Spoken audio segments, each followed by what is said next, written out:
Pada kesempatan kali ini kami akan membahas updatean terbaru yang terjadi pada Attack on Titan. Sebelum masuk ke pembahasan, bantu kami dengan klik subscribe dan like-nya ya. Oke, jadi mari kita mulai saja pembahasannya. Pada bulan ini sudah bocor beberapa seri buku tentang Attack on Titan selain Vol 34 di Jepang. Salah satunya Guidebook yang sudah rilis. Nah, apa sih itu Guidebook? Guidebook atau buku petunjuk atau buku panduan merupakan buku yang isinya informasi. Dalam hal ini berisikan informasi tentang Attack on Titan, khususnya nasib para karakternya. Jadi langsung kita mulai, dan sebenarnya isinya lumayan banyak. Ya, wajar isinya semua informasi karakter di Attack on Titan. Dan kita cuma akan mengambil yang sudah diterjemahkan oleh para fans aja ya. Yang pertama, Eren Yeager. Tanggal lahir 30 Maret, tinggi 183 cm dan berat 80 kg. Afiliasi Eren ada 3, yaitu pasukan pengintai atau Survey Corps, fraksi Yeageris, dan solo sendiri yang dikenal sebagai Attack Titan, yang saat itu maju sendiri untuk menghancurkan dunia luar.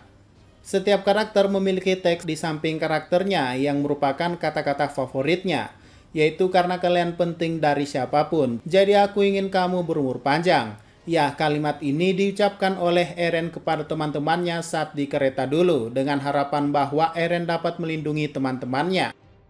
Next, kalimat Eren berikutnya adalah, memikirkan teman-teman pentingku, aku berani memahami Mikasa dan Armin, dan informasi yang ada saat itu, bahwa setelah serangan terhadap Liberio, Eren memberontak melawan kekuasaan militer dengan bergabung fraksi Yeageris dan anti Marley. Eren yang menyakiti Mikasa dan Armin dengan kata-kata yang mengerikan ingin bergabung dengan Seke dengan mengaktifkan kekuatan founding. Itu adalah tindakan yang berani kupilih untuk temanku, bukan untuk rencana euthanasia. Vol 28 chapter 112 dan lain-lain. Ya, dalam artian ini kita sudah tahu bahwa Eren cuma pura-pura selama ini dan menipu Seke dan untuk membantu rencana eutanasianya, tapi sebenarnya bohong dan hanya memanfaatkannya untuk rambling. Next, setelah berhasil menipu Seke, judulnya adalah Rambling, memegang kekuatan founding dan maju keluar pulau dengan rambling. Setelah bergabung dengan Seke dan bertemu dengan pendiri Ymir, Eren berhasil merebut kekuatan founding dan mulai bergerak maju. Mengubah 3 lapis dinding menjadi sekawanan raksasa kolosal, Eren bertujuan agar di atas Laut Marley untuk menyembunyikan kebencian dunia terhadap orang-orang Paradis. Baginya, Rambling adalah kemajuan menuju kebebasan. Vol 31 chapter 123 dan lain-lain. Ya, di sini maksudnya Rambling adalah maksud dari tujuan Eren, bahwa inilah kebencian dunia yang membenci orang-orang di Pulau Paradis, sehingga Eren kesannya melemparkan kebencian itu balik kepada mereka dengan cara rambling atau memusnahkan mereka. Dan ini juga sebagai bentuk kebebasan bagi orang Paradis yang selalu tertindas dan tidak pernah merdeka. Next, niat sebenarnya Eren adalah menciptakan cara bagi teman-temannya untuk hidup. 4 tahun lalu Eren menyentuh tangan Historia dan melihat pemandangan masa depan dengan kekuatan Shingeki no Kyojin atau Attack Titan. Alasan mengapa dia menjauhkan sahabatnya yang paling penting, Mikasa dan Armin, adalah karena dia menjadikan dirinya sebagai villain, sehingga mereka bisa hidup di pemandangan masa depan. Vol 34 Final Story. Sambil diperlihatkan 2 halaman ketika Eren peduli terhadap masa depan Historia dan masa depan teman-temannya. Nah, ini sudah kami bahas panjang kali lebar, bahwa sebenarnya memang benar tujuan Eren itu untuk melindungi teman-temannya dan memakai topeng iblisnya. Dan ini sebagai bukti bahwa memang benar tujuan Eren yang utama itu adalah menghabisi 100% umat manusia di luar dinding. Kalaupun gagal seperti narasi di end chapter, yaitu hanya 80% saja, namun alibi Eren masih ia gunakan dan beranggapan bahwa ini semua untuk melindungi teman-temannya, setidaknya menunda kebencian selama mungkin. Sederhananya begini, dari teksnya aja kita tahu Eren berusaha menjauhkan teman-temannya dari rencananya. Yang artinya jika kita ambil teori perkataan Seke bahwa Eren tak sepenuhnya melihat masa depan, itu memang benar. Artinya juga Eren tidak tahu bahwa Armin dan kawan-kawan membawa aliansi untuk menghentikan dirinya, sehingga yang muncul adalah timbulnya pengorbanan seperti Floats dan juga Hanji.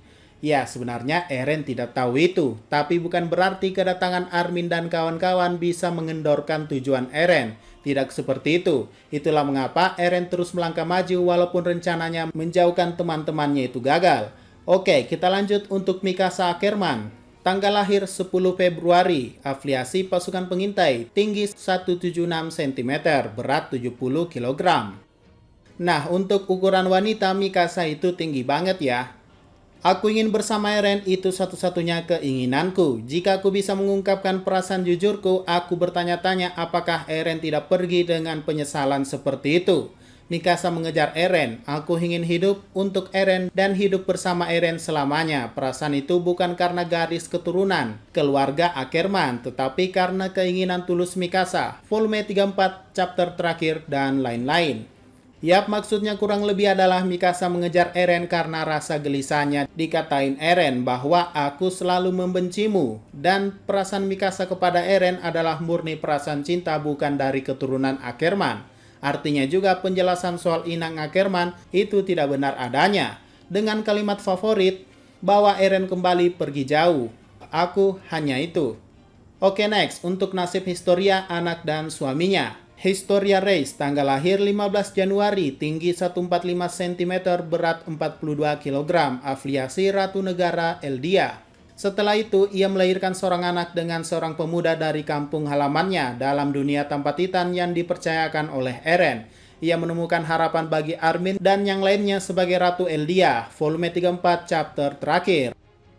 Oke, maksudnya kurang lebih harapan yang dimaksud adalah harapan bahwa Eldia atau Pulau Paradis bisa diterima di dunia ini, karena sekarang dunia tanpa kekuatan Titan lagi. Anak Historia, seorang putri yang lahir antara Historia dan teman masa kecilnya. Suami Historia, teman masa kecil Historia membantu panti asuhan.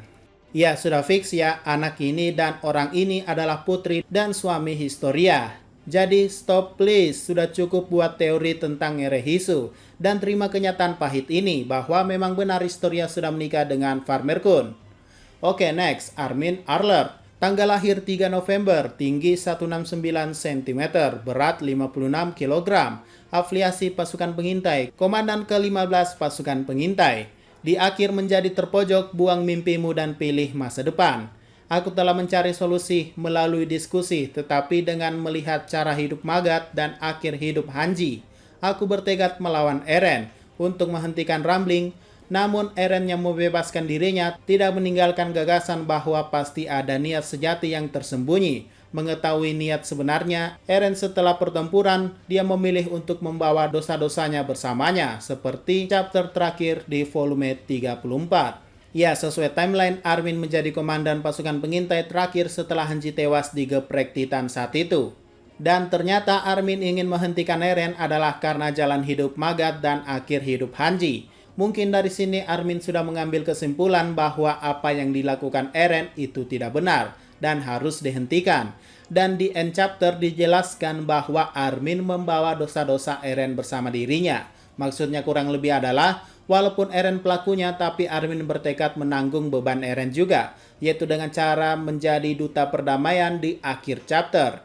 Dengan kutipan favorit, tetap saja kita tidak tahu, seharusnya ada sisi lain dari dinding. Aku ingin percaya. Ya, ini kurang lebih Armin ingin memberitahu selain di balik dinding ada laut dan musuh, Armin masih percaya. Masih ada sesuatu yang lebih dari itu. Jadi tak cuma musuh dan kebencian saja yang mereka lihat. Mungkin bisa berupa cinta, sebagai contoh dirinya bersama Annie. Lalu kebebasan, mungkin keindahan dan pemandangan sepertinya diimpikan Eren. Oke, next, Jean Kirstein. Tanggal lahir 7 April, tinggi 190 cm, berat 89 kg, afiliasi pasukan pengintai. Mewarisi keinginan Marco dan Eren bertujuan untuk berdialog dengan dunia. Dia berpendapat bahwa dia sangat terhubung dengan Eren yang tampaknya menjadi teman anjing dan monyet. Dan bahwa ada alasan bagi Eren untuk maju dalam Rumbling untuk menghentikan penyebaran ketidakpercayaan Eren di antara rekan-rekanku. Marco yang mencari diskusi sampai akhir mewarisi kehendak Eren yang memberikan ruang untuk diskusi dengan dunia dengan bertujuan untuk berdialog dengan orang-orang di dunia. Volume 32 chapter 127 dan lain-lain. Yap, sudah kami duga dari awal bahwa memang benar hanya Jin lah yang mengerti Eren dan tidak berburuk sangka dengan Eren ketika semua teman-temannya mengira Eren sudah gila. Sebagai contoh, saat berada di penjara, cuma Jin yang membela Eren. Dan di chapter 124 ketika rambling dimulai, hanya Jin yang tidak menyalahkan perbuatan Eren. Karena perbuatannya sudah benar dan itu terjadi karena orang-orang luar. Dan juga Jin sangat percaya pada Marco setelah mendengar usahanya saat itu. Bahwa dari awal mereka memang tak berdiskusi untuk memecahkan masalah ini. Ya, intinya Jin ini best lah. Sangat realistik menurut saya pemikirannya. Mungkin ada yang bertanya-tanya kenapa pada akhirnya Jin berakhir di aliansi Eldia Marley. Saya kurang tahu apa penyebab aslinya. Kalau mau dibuat teori singkat, ya ada dua alasan. Pertama karena doinya, yaitu Mikasa ikut bergabung. Dan kedua karena Hanji yang memaksanya. Lagi pula kalau Jin tidak ikut dan semua temannya ikut, kan kasihan ya menyendiri di paradis. Dengan kutipan favorit, tutup telingamu, aku ingin memiliki keranjang di kamarku, tapi kemudian ampas tulang yang terbakar tidak akan memaafkanku. Oke, mungkin ini kalimat yang tercipta ketika Jin bermimpi menikahi Mikasa dan mempunyai anak. Oke, next, Sasha Bros. Tanggal lahir 26 Juli, tinggi 173 cm, berat 61 kg. Afiliasi pasukan pengintai, menyembuhkan hati orang setelah dirinya tiada. Bagi mereka yang tidak kembali setelah terkena tembakan Gabi saat kembali dari serangan Marley, aku berkomunikasi dengan Niccolo, seorang tahanan Marley, melalui makanan dan mengingatkan Niccolo tentang kegembiraan menjadi seorang koki. Setelah kematiannya, Sasha terus menyembuhkan hati orang-orang. Vol 28 chapter 111 dan lain-lain. Yap, setelah kematiannya pun Sasha menjadi kunci kenapa Marley dan Eldia bisa bersatu. Contohnya kasus Gabi dan keluarga Sasha saat itu. Dan kalimat favoritnya, itu berisik dah makanannya, belum ya? Itu merujuk sebelum kematiannya atau kata-kata terakhirnya. Oke, next, Connie Springer. Tanggal lahir 2 Mei, tinggi 180 cm, berat 79 kg, afiliasi pasukan pengintai. Mendapatkan kembali sesuatu berharga yang hilang setelah kehilangan keluarga dan Sasha. Aku merasa kehilangan setelah kehilangan Sasha. Dia mencoba menjadikan Falco makanan bagi Pure Titan ibunya dan mengembalikannya ke manusia, tetapi diambang kembali ke dirinya sendiri. Dia memutuskan untuk menjadi seorang prajurit yang bisa dia banggakan. Volume 31 chapter 126 dan lain-lain. Oke, dari sini kita tahu kalau dipikir-pikir kisah hidup Connie cukup menderita. Karena ia telah kehilangan seluruh keluarganya plus Sasha yang ia anggap sebagai keluarganya juga. Mungkin itu yang membuat Connie putus asa dan berniat membunuh Falco dan menghidupkan kembali ibunya. Tapi setelah diselamatkan Armin, Connie mengingat alasan pertama ia masuk ke pelatihan militer adalah karena ia bisa menjadi prajurit yang membanggakan. Oke, udah itu aja dulu ya. Informasi tentang Eren, Mikasa, Armin, Historia, Jin, Sasha, dan Connie. Untuk next karakter kita bahas di video selanjutnya. Dan sebelum penutup, berbarengan dengan rilisnya Guidebook, ada sebuah panel promosi atau iklan yang dimana Eren masuk isekai. Ya, tentu saja kasusnya sama lagi, yaitu ditabrak truk kun. Kalau ditranslate kurang lebih gini artinya, Eren reinkarnasi ke dunia lain. Bereinkarnasi dan masuk ke dalam dunia game. Setelah bereinkarnasi ke Jepang dan segera mati, aku bereinkarnasi lagi ke dunia lain. Walaupun pada awalnya aku dipandang rendah, aku telah dihormati dengan menunjukkan kekuatan Titan.